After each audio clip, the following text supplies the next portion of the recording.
আসসালামু আলাইকুম এভরিওয়ান, সবাই কেমন আছো? আশা করি সবাই ভালো আছো। আজকের ক্লাসে তোমাদের কাছে রিঅ্যারেঞ্জটা পানির মতো সহজ হয়ে যাবে। শর্টকাট যত টেকনিক আছে আমি তোমাদেরকে শিখিয়ে দেবো। আজকের ক্লাসটা তোমাদের সবার জন্য খুবই গুরুত্বপূর্ণ।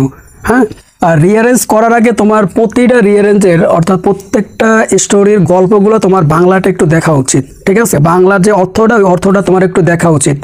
ওই অর্থটা তুমি যদি দেখা যাও তাহলে তোমার বিষয়টা কি হবে, যে কোনটার পর কোনটা হবে এইটা তুমি ইজিভাবে ধরতে পারবে। সো খেয়াল করো যে রিঅ্যারেঞ্জ মূলত তিন প্রকার। ঠিক আছে, এর মধ্যে দুই প্রকার রিঅ্যারেঞ্জ সব থেকে বেশি আসে পরীক্ষায়। হ্যাঁ, সব থেকে বেশি আসে দুই ধরনের। একটা হচ্ছে মহৎ ব্যক্তিদের যে জীবনী, হ্যাঁ, বায়োগ্রাফিক্যাল স্টোরি, এবং শিক্ষণীয় স্টোরি বা গল্পকেন্দ্রিক এডুকেশনাল স্টোরি। ঠিক আছে, এডুকেশনাল স্টোরি। এই যে দুইটা, এই দুইটা সব থেকে বেশি আসে পরীক্ষায়। ঠিক আছে, এই দুই ধরনের। যেহেতু এই দুইটাই বারবার আসতেছে, সো 3 নাম্বারটা আমাদের পড়ার কোনো দরকার নাই। আমরা এই দুইটা শিখলেই আমাদের কাছে এনাফ হয়ে যাবে আমাদের জন্য। সো এখন কথা হলো যে রিঅ্যারেঞ্জ তোমরা কিভাবে করবা। হ্যাঁ, আমি একটু দেখাই, সবাই একটু খেয়াল করো যে কোরিলেশন জিনিসটা কি। কোরিলেশন জিনিসটা হলো যে একটার সাথে একটা সম্পর্ক। ঠিক আছে, যে কোনটার পরে কোনটা হবে এইটা তোমার একটু বুঝতে হবে, এইটারই বলে কোরিলেশন। হ্যাঁ, এখন কথা হলো যে এই কোরিলেশন, এই সম্পর্কটা যে ভালোভাবে ধরতে পারবে বা বুঝতে পারবে, তা সে রিঅ্যারেঞ্জের অ্যান্সারটা ইজিভাবে দিতে পারবে। খেয়াল করো যে সাবজেক্ট যদি পুরুষবাচক হয়, হ্যাঁ, তাহলে তার প্রোনাউন কি হবে? হি হবে। সাবজেক্ট যদি পুরুষবাচক হয় তাহলে তার প্রোনাউন কি হবে? হি হবে। এখন পুরুষবাচক নাউন কি? পুরুষবাচক নাউন হলো কারো নাম। হ্যাঁ, ধরো আমার নাম অথবা তোমার নাম, যে কোনো পুরুষের নাম, ওইটা কি পুরুষবাচক নাউন। অর্থাৎ কি পুরুষবাচক নাউন কি? পুরুষদের নাম, যে কোনো পুরুষের নাম। আচ্ছা, তাহলে সাবজেক্ট যদি পুরুষবাচক নাউন হয় তাহলে তার প্রোনাউন কি হবে? হি হবে। কি হবে? হি হবে। আর যদি সাবজেক্ট যদি নারীবাচক হয়, ঠিক আছে, তাহলে তার প্রোনাউন কি হবে? সি হবে। এবং বস্তুবাচক নাউন বা ঘটনা নির্দেশ করে, ঠিক আছে, এমন যদি হয় তাহলে তার প্রোনাউন কি হবে? ইট হবে। এই বিষয়গুলো সবাই একটু মাথায় রেখো। আচ্ছা, এটা কেন পড়াইলাম এটা অনেকেই বুঝো নাই। হ্যাঁ, আমি একটু এক্সাম্পল দিলে বিষয়টা তোমাদের কাছে আরো ক্লিয়ার হবে। সেটা হলো, দেখো যে Mahi goes to school everyday. হ্যাঁ, মাহি প্রতিদিন কি করে? স্কুলে যায়। এখন এই যে দেখো প্রথম লাইনটা কি আছে? মাহি। এই মাহিটা কি? একটা মেয়ের নাম। ঠিক আছে, যেহেতু একটা মেয়ের নাম, এর পরবর্তীটা কি হবে? সি হবে। কি হবে? সি হবে। পরবর্তী লাইনটা কি হবে? সি হবে। আচ্ছা, এখন মূল কথা হলো যে প্রথম লাইনে তোমার কি দেখতে হবে? যে নাম উইথ টাইটেল, অর্থাৎ নাম আর কি টাইটেল, এইটা তোমার 1 নম্বরে দেখতে হবে। তাহলে নাম কি থাকবে? যে ধরো রবীন্দ্রনাথ ঠাকুর, হ্যাঁ, অথবা কাজী নজরুল ইসলাম। হ্যাঁ, মহৎ ব্যক্তি যারা, হ্যাঁ, মহৎ ব্যক্তিদের জীবনীটা নিয়ে আগে আলোচনা করতেছি। এখন কথা হলো যে রবীন্দ্রনাথ ঠাকুর অথবা কাজী নজরুল ইসলাম, ঠিক আছে, তাদের নাম। সো তাদের নামটা যদি থাকে তাহলে ওই তাদের যে নাম আছে আর টাইটেল আছে ওইটা তুমি 1 নম্বরে লিখবা। ওইটা তোমার কি করতে হবে? 1 নম্বরে লিখতে হবে। এরপরে 2 নম্বরে তোমার কি লিখতে হবে? 2 নম্বরে তোমার লিখতে হবে যে যদি পুরুষবাচক হয় তাহলে প্রোনাউন কি আছে? হি হবে। যদি নারীবাচক হয়, হ্যাঁ, তাহলে এর প্রোনাউন কি হবে? সি হবে। বস্তুবাচক নাউন বা ঘটনা নির্দেশ করে এমন যদি হয় তাহলে কি হবে? ইট হবে। ঠিক আছে, এখানে যদি পুরুষবাচক হইতো তাহলে এখানে কি হইতো? ধরো মাহিন। এই যে মাহিনের পরে দ্বিতীয় লাইনটা তোমার কি হইতো? হি হইতো। কি হইতো? হি হইতো। এটা সবাই একটু মনে রেখো। ঠিক আছে, তাহলে একটা কথা তোমরা সবাই মনে রাখবা, যদি দেখো যে প্রথম লাইনে যদি দেখো যে হি আছে, হি দিয়ে শুরু হয়েছে, ঠিক আছে, তাহলে তোমার দেখতে হবে যে এটা নাউন কোথায় আছে। নিশ্চয়ই এটা নাউন কোথাও না কোথাও লুকাইয়ে আছে, কোনো না কোনো সেন্টেন্সে কি আছে? এই যে হি, এই হির কি নাউনটা কি আছে? লুকাইয়ে আছে। হি রিডস ইন ক্লাস 8, মানে সে কি করে? ক্লাস 8-এ পড়ে। এখন এইটা যদি প্রথম লাইনে হয় তাহলে মনে রাখবা যে এইটা কিন্তু প্রথমে লিখতে পারবা না।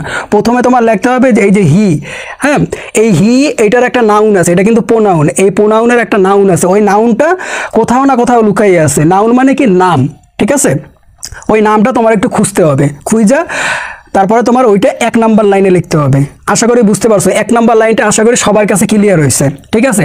আর 2 নাম্বারে তোমরা কি লিখবা, যদি পুরুষবাচক হয় ওই নাউনটা, যদি পুরুষবাচক হয় ওই নামটা, তাহলে পরবর্তীতে কি লিখবা, ওই যে হি খুঁজবা, হি কোথায় আছে। আর যদি নারীবাচক নাউন হয়, প্রথম লাইনটা যদি নারীবাচক হয়, তাহলে পরবর্তীতে তোমরা দ্বিতীয় লাইনটা কি খুঁজবা, সি খুঁজবা, সি কোথায় আছে সেটা দেখবা। আর যদি বস্তুবাচক হয় বা ঘটনা নির্দেশ করে এমন যদি হয়, তাহলে তোমরা ইট খুঁজবা দ্বিতীয় নাম্বারে। আশা করি 1 নাম্বার আর 2 নাম্বার এই দুইটা তোমাদের কাছে কি হয়েছে, ক্লিয়ার হয়ে গেছে, ঠিক আছে। আচ্ছা, সো জন্মস্থান ও জন্মসাল, হ্যাঁ 2 নাম্বারে কি জন্মস্থান ও জন্মসাল, এখানে কি থাকবে, হি ওয়াজ বোর্ন, ঠিক আছে। এই যে ওয়াজ বোর্ন থাকলে,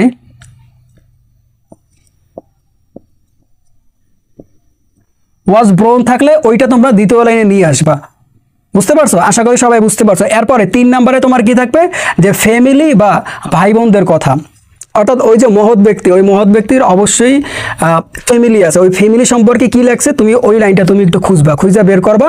অথবা যদি ভাই বোনদের নিয়ে যদি কোনো কথা বলা হয়, ওই লাইনটা তোমার একটু খুঁজতে হবে। সো রিয়ারেন্সের বিষয়টা কি, যে রিয়ারেন্স যখনই তুমি হাতের কাছে পাবা, তোমার 1 নাম্বারে যে জিনিসটা করতে হবে সেটা হলো যে পুরা লাইনটা তোমার পড়তে হবে, ঠিক আছে। পুরা এ থেকে যে পর্যন্ত সম্পূর্ণ তোমার পড়তে হবে, পড়া তোমার একটু অর্থগুলা বোঝার একটু চেষ্টা করতে হবে, ঠিক আছে। অর্থগুলো তোমার ভালোভাবে বোঝার চেষ্টা করতে হবে। এরপরে তোমার কি করতে হবে, যে এরপরে তোমার কি হবে, যে কোরিলেশন কি হবে এইটা তোমার একটু বুঝতে হবে, যে কার সাথে কার বা কার পরে কে হবে, ঠিক আছে। এইটা তোমার একটু বুঝতে হবে, এই জন্য তোমার গল্পটা একটু পড়তে হবে, হ্যাঁ, বা গল্পের বাংলাটা তোমার একটু জানতে হবে। আচ্ছা, যারা ভোকাবুলারি পারো তাদের কাছে তো বিষয়টা অনেক ইজি। আচ্ছা, তাহলে কি ফ্যামিলি বা ভাই বোনদের কথা। এরপরে 4 নাম্বারে কি চাইল্ডহুড, চাইল্ডহুড অর্থ কি, শৈশব, অর্থাৎ ওই যে কবি বা সাহিত্যিক বা ওই যে মহৎ ব্যক্তি, তার একটা শৈশব আছে না, সে শৈশবে কি করতো, ওই লাইনটা তোমার একটু খুঁজতে হবে, ঠিক আছে। হ্যাঁ, বাকি স্কুল কলেজ, হ্যাঁ স্কুল কলেজটা তা মানে সে যে স্কুল কলেজে পড়তো ওইটা সম্পর্কে আছে কিনা তোমার ওইটা একটু খুঁজতে হবে, বুঝতে পারছো। শৈশব এবং কি স্কুল কলেজ সম্পর্কে তোমার একটু খুঁজতে হবে। 5 নম্বরে তোমার যে জিনিসটা খুঁজতে হবে সেটা হচ্ছে তার ক্যারিয়ার বা কর্মজীবন, ঠিক আছে। এখন ধরো কাজী নজরুল ইসলাম বলো বা রবীন্দ্রনাথ ঠাকুর বলো, হ্যাঁ কাজী নজরুল ইসলামের কথা বলো, তিনি লেখক ছিল, হ্যাঁ তিনি কবিতা লিখতো, সাহিত্য লিখতো, এবং তিনি কি করতো, মসজিদে আজান দিত, তারপরে গানও গাইতো, আবার ইমামতিও করতো, তিনি অনেক কাজই করতো, ঠিক আছে।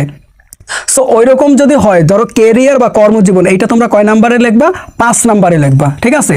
আচ্ছা, এর একটা শর্ট একটা কৌশল আছে, সেটা হলো যে দেখো, যদি তোমরা কোনো বাক্যে যদি দেখো যে রিসিভ আছে, পাস্ট আছে, হ্যাঁ এরপর হচ্ছে কমপ্লিট আছে, হ্যাঁ এইগুলো যদি থাকে, তাহলে তোমরা ওইটা 5 নাম্বারে নিয়ে আসবা। তাহলে কি রিসিভ, পাস্ট, তারপর হচ্ছে কমপ্লিটেড, হ্যাঁ এই বাক্যগুলো যদি থাকে তাহলে তুমি ওইটা 5 নাম্বারে নিয়ে আসবা, ঠিক আছে। কিন্তু এই যে এইগুলা কিন্তু সব ক্ষেত্রে প্রযোজ্য নয়, কিছু কিছু ক্ষেত্রে প্রযোজ্য, সব ক্ষেত্রে প্রযোজ্য নয়। 6 নাম্বারে তোমার কি হবে, 6 নাম্বারে হয়েছে যে ওই যে ব্যক্তি, ঠিক আছে, ওই ব্যক্তির একটা অবদান আছে না, অবদান বা আবিষ্কার, হ্যাঁ বা কৃতিত্ব, ঠিক আছে। আচ্ছা, কোন লাইনে যদি দেখো যে জয়েনেড, তারপর হচ্ছে ওয়ার্কেড, হ্যাঁ এরকম যদি থাকে, তাহলে ওই লাইনটা তোমরা 6 নাম্বারে নিয়ে আসবা। কোন সেন্টেন্সে যদি দেখো যে জয়েনেড, হ্যাঁ তারপর হচ্ছে ওয়ার্কেড, হ্যাঁ এইরকম শব্দগুলো যদি থাকে, তাহলে তোমরা ওইটা 6 নাম্বারে নিয়ে আসবা, বুঝতে পারছো। আশা করি সবাই বুঝতে পারছো, এটা হচ্ছে শর্ট টেকনিক। এটা কিন্তু সব ক্ষেত্রে কিন্তু প্রযোজ্য না, এটি একটু মাথায় রেখো, সব ক্ষেত্রে কিন্তু প্রযোজ্য না, কিছু কিছু ক্ষেত্রে কিন্তু আলাদা, এটা একটু বুঝছো। এরপরে দেখো যে 7 নাম্বারে কৃতিত্বের অবদান, হ্যাঁ এই যে তার যে একটা কৃতিত্ব ছিল, হ্যাঁ এই কৃতিত্বের কি অবদান, মানে তার কি কি অবদান আছে, হ্যাঁ সে কি কি লেখছে, বোঝানোই কথা, তার কি কি অবদান আছে, ওই লাইনটা তোমার একটু 7 নাম্বারে একটু খুঁজতে হবে। এখন এটার একটা তোমরা সবসময় শর্ট চাও, যে শর্ট ভাবে কিভাবে লিখবো, এটা হচ্ছে কি, যে কোনো সেন্টেন্সে যদি দেখো যে রিটেন, এরপর হচ্ছে কম্পোজিট, ক্রিয়েটেড, হ্যাঁ পাবলিশড, এই শব্দগুলো থাকলে তোমরা ওইটা কি করবা, 7 নাম্বারে নিয়ে আসবা, শেষ।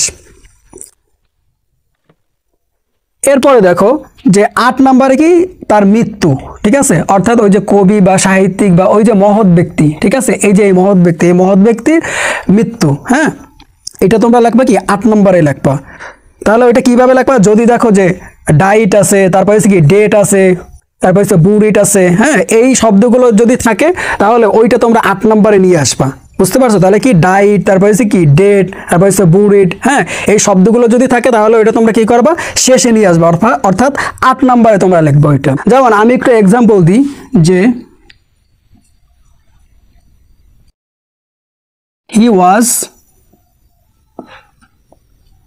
died in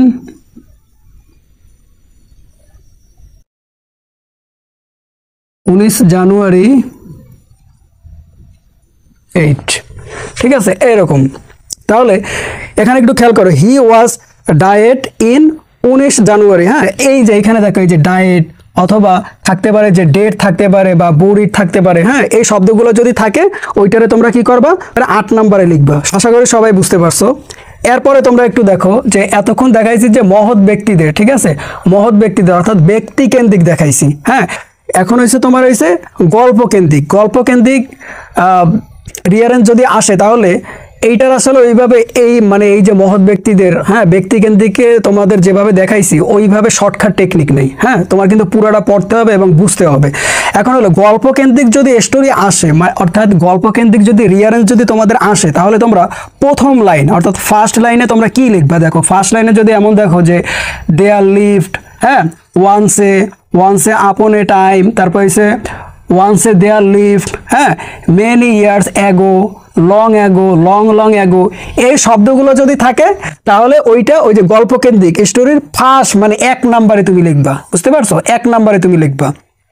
হ্যাঁ, এখন এই যে গল্পকেন্দ্রিক রিয়ারেঞ্জের ক্ষেত্রে কোনো শর্টকাট হয় না, এটা তোমার একটু বুঝতে হবে। হ্যাঁ, এখন এইটা লেখারও কিছু টেকনিক আছে এবং কৌশল আছে। হ্যাঁ, এখন একটা ভিডিওতে তো এত টেকনিক বা এত কৌশল নিয়ে আলোচনা করা সম্ভব না। হ্যাঁ, সো রিয়ারেঞ্জ যদি ভালোভাবে যদি তোমার পারতে হয় তাহলে তোমার যে জিনিসটা 1 নম্বরে লাগবে সেটা হলো যে প্রথমে তুমি যখন কোশ্চেনটা হাতে পাবা সাথে সাথে একেবারে এ থেকে যে পর্যন্ত অর্থাৎ প্রথম থেকে শেষ পর্যন্ত পুরাটা পড়বা ভালোভাবে এবং প্রত্যেকটা লাইনের বা প্রত্যেকটা সেন্টেন্সের অর্থ বুঝে বুঝে পড়ার চেষ্টা করবা। বুঝতে পারছো? এরপরে কোরিলেশন কোথায় আছে এইটা তোমার একটু খুঁজতে হবে, অর্থাৎ কার পরে কে, কার সাথে কার সম্পর্ক। বুঝো না এই কথা? যেমন 1 নম্বর হয়েছে নাম, তারপর হয়েছে জন্মস্থান, হ্যাঁ, ফ্যামিলি, চাইল্ডহুড, এইরকম মানে একটার পর একটা কার পর কার সম্পর্ক। আচ্ছা, সো ভিডিওটা অনেক লং হয়ে গেছে। হ্যাঁ, সো ভিডিওটা যদি তোমাদের কাছে ভালো লেগে থাকে তোমরা অবশ্যই চ্যানেলটা সাবস্ক্রাইব করে আমাদের পাশেই থাকো। আল্লাহ হাফেজ।